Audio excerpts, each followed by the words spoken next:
इसका ये लेना पड़ेगा।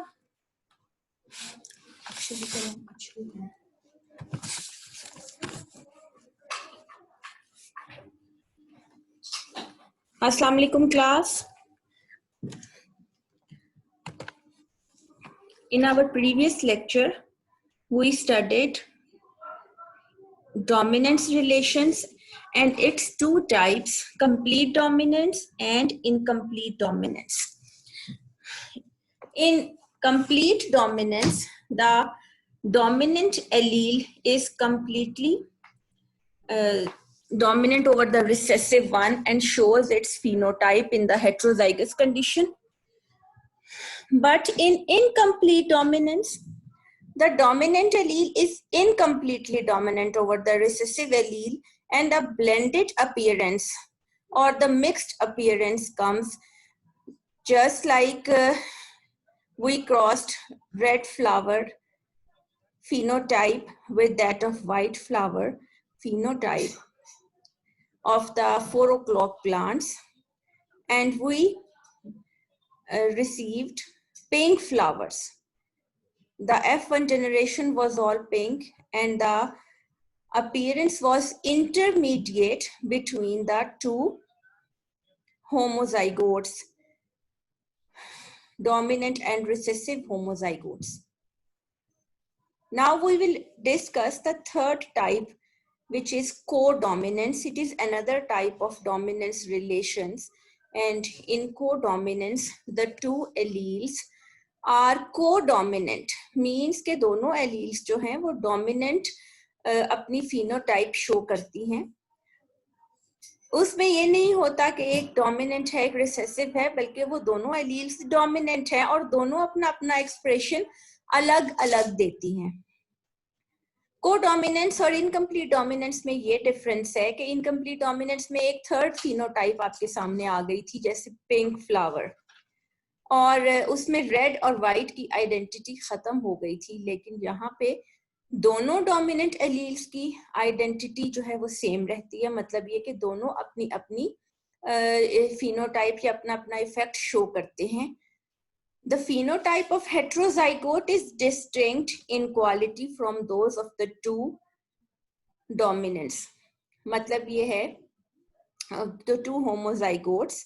It is not an intermediate quantitative expression like incomplete dominance, कि इसके अंदर दोनों co-dominant alleles जो हैं वो अपना अपना इफेक्ट शो करेंगी और दोनों को हम सेपरेटली इफेक्ट को हम स्टडी कर सकते हैं, हम देख सकते हैं. और एक इंटरमीडिएट जो एक्सप्रेशन है जैसे कि इनकम्प्लीट डोमिनेंस में है ना, वो नहीं आता. सपोज अगर हम अब इसकी एग्जांपल देखते हैं कि हमारे पास एक एलील है A1, और वो जो एलील A1 है उस का जो काम है या उसका जो फंक्शन है वो है कि उसने सब्सटेंस X जो है वो प्रोड्यूस करना है, और वो अपना एक्सप्रेशन देती है कि वो सब्सटेंस X प्रोड्यूस करती है. इसी तरह एक और एलील है, वो है एलील A2, और एलील A2 का काम है कि वो सब्सटेंस Y प्रोड्यूस करती है. तो दो को-डोमिनेंट एलील्स हैं. को-डोमिनेंट के दोनों ही डोमिनेंट हैं, दोनों अपना अपना एक्सप्रेशन दे रही हैं. A1 is producing substance X and A2 is producing substance Y. Co-dominance occurs when both the alleles express independently in heterozygote A1, A2 and form their respective products, और दोनों products X और Y जो है वो बराबर बन रही हैं. X और Y का मिक्सचर हमारे सामने नहीं आ रहा या ब्लेंडिंग हमारे सामने नहीं आ रही जिस तरह इनकम्प्लीट डोमिनेंस में था, बल्कि वो दोनों अलग अलग मौजूद हैं. X प्रोडक्ट सेपरेट है, Y प्रोडक्ट सेपरेट है. दोनों का ब्लेंडिंग, दोनों की मिक्सचर या ब्लेंडिंग नहीं है, बल्कि वो सेपरेटली अलग अलग दोनों मौजूद हैं. The co-dominant heterozygote would have both substances at the same time. और दोनों सब्सटेंसेस बराबर बन रहे हैं, एक दूसरे के इफेक्ट को मिक्स भी नहीं किया जा रहा और मास्क भी नहीं किया जा रहा जैसे कंप्लीट डोमिनेंस में होता है. Different alleles of a gene that are both expressed in a heterozygous condition are called codominant. तो अभी तक जो आपने 3 टाइप्स पढ़ ली, उन तीनों टाइप्स में कंप्लीट डोमिनेंस जो होती है उसमें एक डोमिनेंट और एक रिसेसिव एलील है. डोमिनेंट कंप्लीटली डोमिनेंट है और वो रिसेसिव के इफेक्ट को खत्म कर छुपा देती है, हाइड कर लेती है. इनकम्प्लीट डोमिनेंस में जो हेटेरोजाइगस होता है वो उसमें एक मिक्स्ड या इंटरमीडिएट फिनोटाइप आती है, जबकि कोडोमिनेंट्स में दोनों एलील्स डोमिनेंट होती हैं बराबर, मिक्सिंग भी नहीं होती, इंटरमीडिएट फिनोटाइप भी नहीं आती, बल्कि दोनों का जो इफेक्ट है वो बराबर होता है और दोनों अपना अपना एक्सप्रेशन देके अपने अपने सब्सटेंसेस को प्रोड्यूस करती हैं. तो ऐसी जीन्स जो कि या एलील्स जो कि हेटेरोजाइगस कंडीशन में बराबर अपना एक्सप्रेशन दे रही होती हैं, उनको हम कहते हैं कोडोमिनेंट. और अब हमने कोडोमिनेंस की एक एग्जांपल जो है वो पढ़नी है, और वो कोडोमिनेंस के लिए अब हमने देखना है कि जो हमारी बॉडी में ब्लड ग्रुप सिस्टम है, वो ब्लड ग्रुप सिस्टम जो है वो कितनी टाइप्स का है. ह्यूमन ब्लड ग्रुप्स जो हैं उसमें एक टाइप होती है MN ब्लड टाइप और ब्लड ग्रुप सिस्टम, जिस तरह ABO ब्लड ग्रुप सिस्टम है. ABO ब्लड ग्रुप सिस्टम वो है जैसे आपने पढ़ा हुआ है ब्लड ग्रुप A है, ब्लड ग्रुप B है, O है. इसी तरह एक ब्लड ग्रुप सिस्टम जो है ना वो MN होता है और उसके लिए सेपरेट प्रोटीन्स जो है वो बनती है. जैसे ABO ब्लड ग्रुप के अंदर भी प्रोटीन्स या एंटीजेंस बनती हैं, जिसकी वजह से हम उसको ABO ब्लड ग्रुप सिस्टम कहते हैं. MN ब्लड ग्रुप सिस्टम जो है ना उसमें M और N दो डिफरेंट टाइप की एंटीजेंस बनती हैं और ये हमारे ब्लड सेल्स जो हैं उनके सरफेसेस पे होती हैं. एक इसी तरह MNS सिस्टम है, एक RH फैक्टर है. RH फैक्टर होता है जैसे पॉजिटिव नेगेटिव. तो ये सब कैरेक्टर्स जो हैं ये ब्लड के हैं, ब्लड ग्रुप्स के. और ये जो ब्लड ग्रुप्स की डिटेल्स थी ये डिस्कवर की थी लैंड, स्टेनर एंड लेवाइन ने, and they discovered MN blood types in man on the basis of specific antigens present on RBC. Red blood cells के ऊपर खास किस्म की एंटीजेंस जो है वो मौजूद होती हैं, जिसकी वजह से MN ब्लड टाइप्स जो हैं वो उन्होंने डिवाइस की और उन्होंने बताई. These RBC antigens induce production of their specific antibodies. और ये जो RBCs पे एंटीजेंस होती हैं इनकी वजह से एंटीबॉडीज बनती हैं. There are 3 general phenotypes, MN और एक MN. मतलब ये है कि ये कोडोमिनेंट एलील्स होंगी. एक एलील कैपिटल M है, एक एलील कैपिटल N है. या तो दोनों कैपिटल M होंगी क्योंकि एक इंडिविजुअल के अंदर 2 एलील्स आनी हैं, या तो वो कैपिटल M होंगी या कैपिटल N होंगी या MN, दोनों हेटेरोजाइगस होंगी. अगर वो M फिनोटाइप है तो उसकी एंटीजन M होगी और उसके लिए जो जीन है वो LM. N फिनोटाइप के लिए एंटीजन है कैपिटल N और वो किससे बनती है, जीन L या उसकी जो एलील है capital N. MN phenotype has both MN antigens. और जो MN individuals है ना, 3 किस्म के लोग होते हैं, या कैपिटल M या कैपिटल N या MN both. तो जो MN phenotype है उसमें दोनों एंटीजेंस बनती हैं बराबर क्योंकि ये कोडोमिनेंट है. साइमल्टेनियसली का मतलब है एक वक्त या बैक वक्त में ये बनती हैं, produced by there alleles LM LN. तो अब हम नीचे ना इसका टेबल देखते हैं, इसका चार्ट, कि अब इसके अंदर जो फिनोटाइप, सॉरी एक मिनट,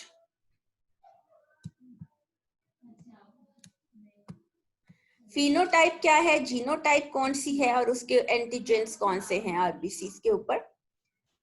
अगर फिनोटाइप का मतलब है कि वो जो मैन है या जो भी इंडिविजुअल है उसका ब्लड टाइप M है, उसकी जीनोटाइप होमोजाइगस होगी LM LM के, मतलब उसके जीन्स जो हैं वो दोनों एलील्स बराबर होंगी और उसकी जो एंटीजेंस होंगी आरबीसीज पे वो सिर्फ M होंगी.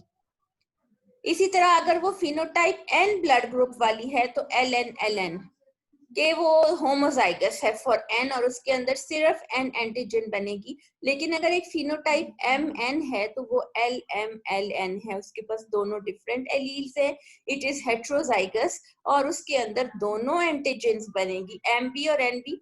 एम एन का मिक्सचर नहीं होगा, इंटरमीडिएट फिनोटाइप नहीं होगी कि कोई नई फिनोटाइप आ जाती है एम एन को मिक्स करके।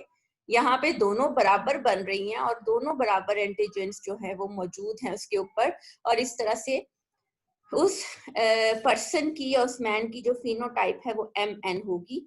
If a man of M blood group marries a women of N blood group, के एक अगर आदमी जो है उसका ब्लड ग्रुप एम है तो इसका मतलब है लाजमी वो होमोजाइगस होगा एल एम एल एम, और उसके गैमेट्स में एक एल एम जाएगा क्योंकि gametes have half the number of chromosome. और जो वुमेन है उसका अगर एन ब्लड ग्रुप सिस्टम है तो लाजमन वो होमोजाइगस एल एन होगी, और वो गैमेट्स जो बनाएगी एग्स बनाएगी उसमें एल एन एक जाएगा। और जब दोनों एग और स्पर्म का फ्यूजन होगा तो तमाम जो चिल्ड्रन है वो एम एन ब्लड ग्रुप के साथ आएंगे, क्योंकि फादर से वो एम ले लेंगे, मदर से वो एन ले लेंगे, और उनका जो फिनोटाइप है वो एम एन होगा, और वो दोनों अपनी जो एंटीजेंस हैं वो आरबीसी पे प्रोड्यूस कर लेंगे, और इस तरीके से वो जो इंडिविजुअल है वो एम एन होगा, जो ऑफ स्प्रिंग्स होंगे। अब देखें ये वही चीज दोबारा से with the help of gametes explain की गई है। दोनों पेरेंट्स हैं साइड्स पे, एक तरफ तो दरमियान में जो तो उन्होंने क्रॉस बना दिया ना कि इन दोनों का क्रॉस है या इन दोनों का आगे से फ्यूजन ऑफ गैमेट से क्या बनता है। तो लेफ्ट साइड पे जो एम है वो मेल का साइन है, जिसपे एक सर्कल पे एरो है, this is male, this is the sign for male. तो मेल जो है उसकी फिनोटाइप थी एम ब्लड ग्रुप और उसकी जीनोटाइप एल एम, और एंटीजन वो कौन सी बनाता है वो एल एम, वो एम बनाएगा, और उसका जो गैमिट्स हैं, ये जो सर्कल में एल एम लिखा हुआ it means the gamete, sperm जो बना वो एल एम बना। दूसरी साइड पे फीमेल जिसमें सर्कल के नीचे प्लस का साइन है, दिस इज फॉर फीमेल, और फीमेल की जो फिनोटाइप है वो एन है, जीनोटाइप एल एन है, और गैमिट में एक एल एन जाएगा क्योंकि वो मियोसिस के बाद आदि जाते हैं क्रोमोसोम, तो एल एन।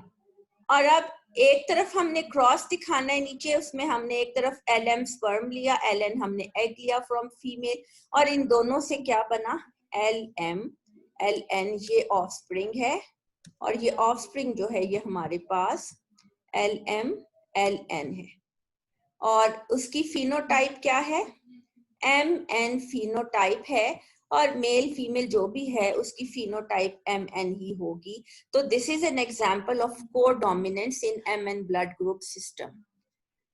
अभी तक आपने 3 टाइप के डोमिनेंस रिलेशंस पढ़ लिए, अब एक टाइप जो कि 4th वन है वो रह गई है, this is over dominance.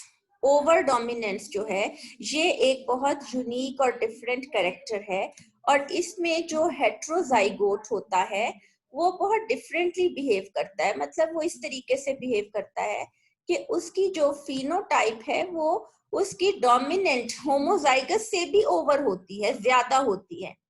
Suppose कि जैसे रेड कलर हो तो वो रेड और ब्राइट हो जाए और एनहांस हो जाए, बजाय कि वो हेट्रोजाइगस में कम होने के, क्योंकि होमोजाइगस डोमिनेंट के अंदर तो फिर 2 एलील्स होती हैं डोमिनेंट की, और हेट्रोजाइगस में एक डोमिनेंट एक रिसेसिव होती है, लेकिन यहाँ पे डोमिनेंट से भी ज्यादा, होमोजाइगस से ज्यादा उसका इफेक्ट आता है। The dominance relation is fascinating, मतलब हैरान कुन है, because the over dominant heterozygote exceeds in quantity the phenotypic expression of both the homozygotes, कि वो दोनों होमोजाइगोट्स के मुकाबले में उसका जो इफेक्ट है या उसकी जो फिनोटाइप है वो ज्यादा प्रोनाउंस्ड है।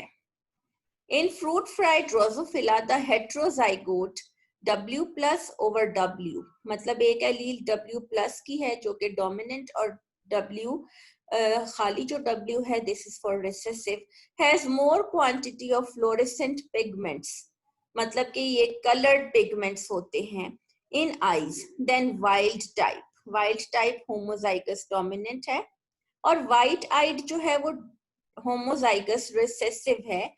तो W+W+ के मुकाबले में और WW के मुकाबले में जो W+/W है ये ज्यादा पिगमेंट प्रोड्यूस कर रहे हैं, फ्लोरेसेंट पिगमेंट। और इस फिनोमिना को हम ओवर डोमिनेंस कहते हैं कि डोमिनेंट से भी ज्यादा ओवर हो जाता है जो हेट्रोजाइगोट है, और वो ज्यादा कैरेक्टर जो है वो मतलब कि एक्सप्रेशन उसका ज्यादा शो करता है, एक्सीड कर जाता है वो एक फिनोटिपिक नॉर्मल एक्सप्रेशन से, जो कि एक होमोजाइगोट डोमिनेंट या रिसेसिव शो कर रहा होता है। तो इसको हम कहते हैं ओवर डोमिनेंस। तो अभी तक आपने तमाम डोमिनेंस रिलेशंस जो हैं वो सारे के सारे पढ़ लिए हैं, याद देख लिए हैं।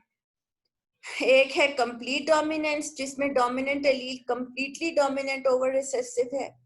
एक इनकम्प्लीट डोमिनेंस, उसके अंदर जो डोमिनेंट एलील है it is incompletely dominant over recessive, और दोनों का इंटरमीडिएट इफेक्ट आता है हमारे सामने। नंबर थर्ड वाज कोडोमिनेंट, दोनों एलील्स बराबर डोमिनेंट है और दोनों अपना सेपरेटली एक्सप्रेशन देती हैं, और दोनों की प्रोटीन्स जो हैं या एंटीजेंस जो हैं वो ब्लड ग्रुप में बनती हैं, जैसे MN ब्लड ग्रुप सिस्टम है।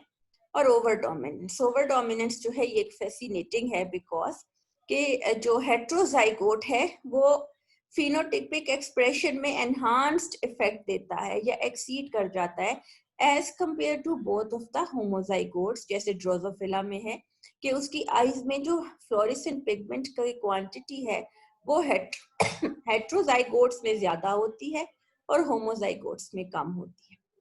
तो this is all about the today's lecture. इसको अच्छी तरह से पढ़ें, क्रॉसेस बना के प्रैक्टिस करें। गर्ल्स, जब तक आप लोग क्रॉसेस नहीं बनाएंगे, जैसे इनकम्प्लीट डोमिनेंस का आपने पढ़ा है, जैसे आपने को डोमिनेंस के पढ़ा है, ये जब तक आप इसको बार बार प्रैक्टिस नहीं करेंगे आपको ये नहीं आएंगे, क्योंकि हम लोग आपको बोर्ड पे नहीं पढ़ा रहे, हम लोग इस तरह से आपको समझा रहे हैं घर बैठ के, और आप लोगों को हम उस तरह से बोर्ड पे प्रैक्टिस नहीं करवा सकते। इसलिए आपका काम है कि इसको अच्छी तरह से प्रैक्टिस करें, बार बार बनाएं, ताकि आपको ये समझ आए और आपको पता चले कि किस तरीके से रिजल्ट्स आते हैं क्रॉसेस के। This is all about the today's lecture. अब हम इसको कंटिन्यू करेंगे इंशाल्लाह, tomorrow we will continue it. अल्लाह हाफिज गर्ल्स।